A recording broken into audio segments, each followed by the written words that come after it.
Welcome back to Wristwatch Deep Dive. Today I'll be talking about my Carl F. Bucherer Manero.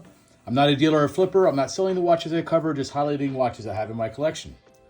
All right, so this is my Carl F. Bucherer Manero.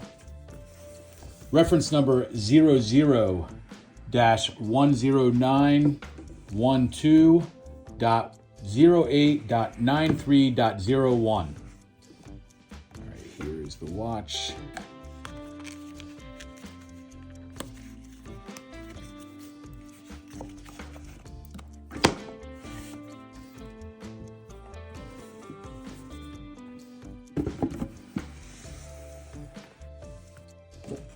All right. Here is the watch here. So this is a 43 millimeter stainless steel case, 12.54 millimeters thick. A green fade leather strap, so it starts from almost like a black here, and then fades to a brighter green as you get close to the clasp. This is a CFB A1011 or A1000. Sometimes you'll hear it referred to. In-house automatic movement. This has the peripheral tungsten rotor, so you can see the rotor is not your typical rotor. It's like a ring around. I don't know if you can see that. I'm trying to look. Yeah, you can see as I'm spinning it. See the rotor? It's a peripheral.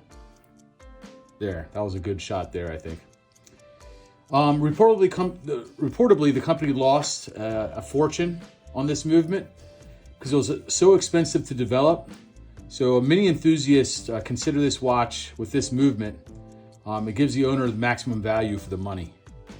Because, I think the research and development that went into making this movement just cost the company a ton. So it has a 5-hour power reserve, scratch-resistant sapphire crystal, push-down crown with hacking seconds. This has a big date, so it's a 2-window date here. And that's at the 11 o'clock position. A day complication just behind this minute hand here at the 9 o'clock position. Power reserve complication at 3 o'clock. This is actually a pretty cool complication. Right now the power is all the way charged, but if that hand was down at the bottom, you can see the power charge up as I manually wind it or as you wear it, because it is an automatic movement. And there's a small seconds hand at the 6 o'clock position here. So there's green looms on the hands and indexes. We'll look at that as I do the lume shot. This also has a green fade dial similar to the strap. It's like a lighter green in the center, and then as it goes out, it gets darker. It's very cool. It actually looks nicer in person than it does on the camera. The see-through exhibition case back. This is a limited edition. It's limited to 188 pieces. So I acquired this watch on the gray market. All right, so let's talk about brand info. Carl F. Bucherer is a Swiss luxury watch company founded in 1888 by Carl Bucherer. He launched his first ladies' watch collection in the Art Deco style. He was one of the first watchmakers to adopt the watch strap, which at the time was still a revolutionary concept. By 1948, the company was focusing on sporty chronographs that prominently displayed the date. Here's a wrist shot here. In 1969, the company became part of the Swiss consortium for the development and production of the first quartz movement for wristwatches, and they called theirs the Beta 21. In 2007, the company began to research, develop, and produce its own manufacturer movements and modules for additional functions. This led to the company's launch of the CFB A1000 manufacturer movement, which features a weighted gear ring peripherally mounted power source. And we already kind of discussed that. I showed you that's that peripheral rotor.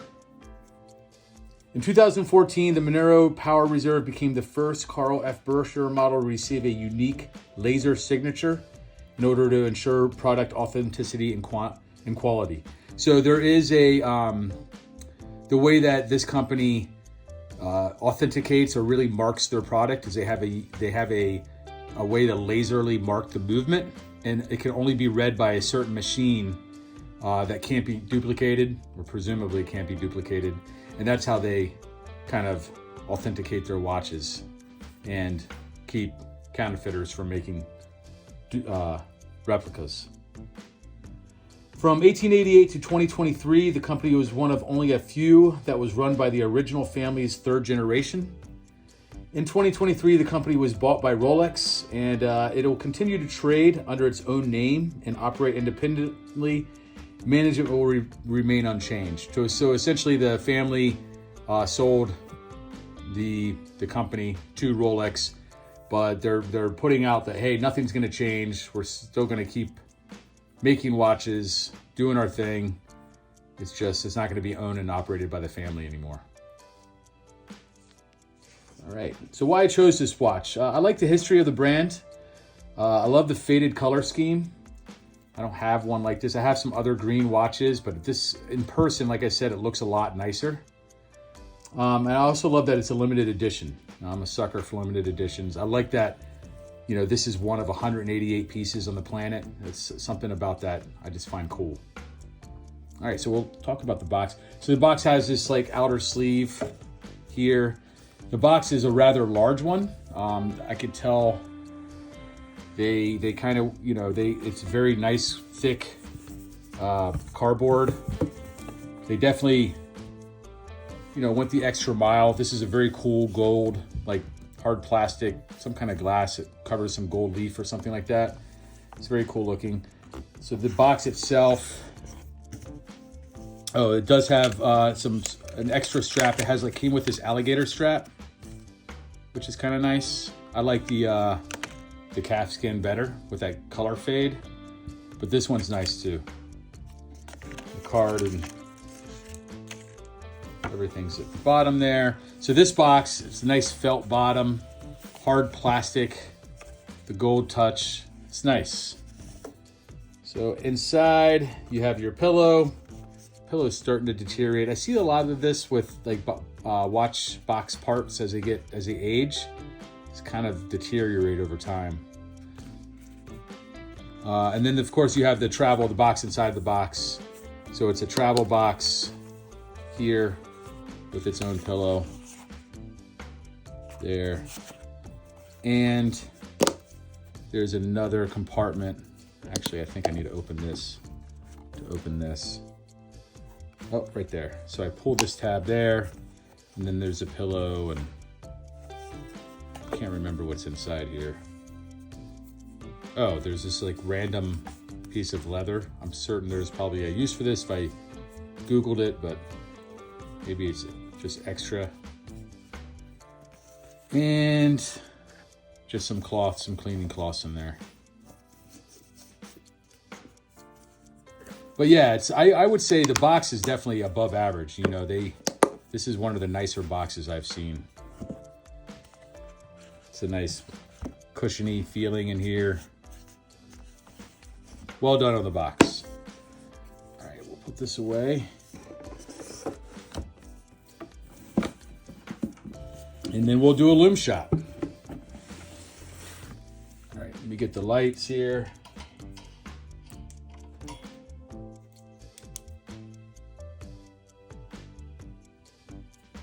All right, there's the lume. So it's bright. I actually do think green is an appropriate lume for this color scheme. So I don't mind that it's green, even though, you've heard my other videos, I prefer blue. But it's a good lume. This is average. The indices are a little small, but it's easy to see the hands. It'd be nice if I could see some of the other complications loomed. That would have been cool, like the power reserve or the second hand. They're not. There is residual light. I filmed this in my basement, but I always get residual light, so I never get the pitch black that you see in other videos. That's why you can kind of still see my hand and everything, but it's not. In person, it's a lot darker than through the camera, and the lume in person is, I would say, just average. It's not extremely bright. It is easy to read. I like the NDCs to be larger. All right, turn the lights back on. All right, and there she is. So yeah, tell me what you think. Comment on this video. Push the like button. And if you have any questions that you don't want to comment, you can always shoot me an email at wristwatchdeepdive@gmail.com. Thanks for watching. See you next watch.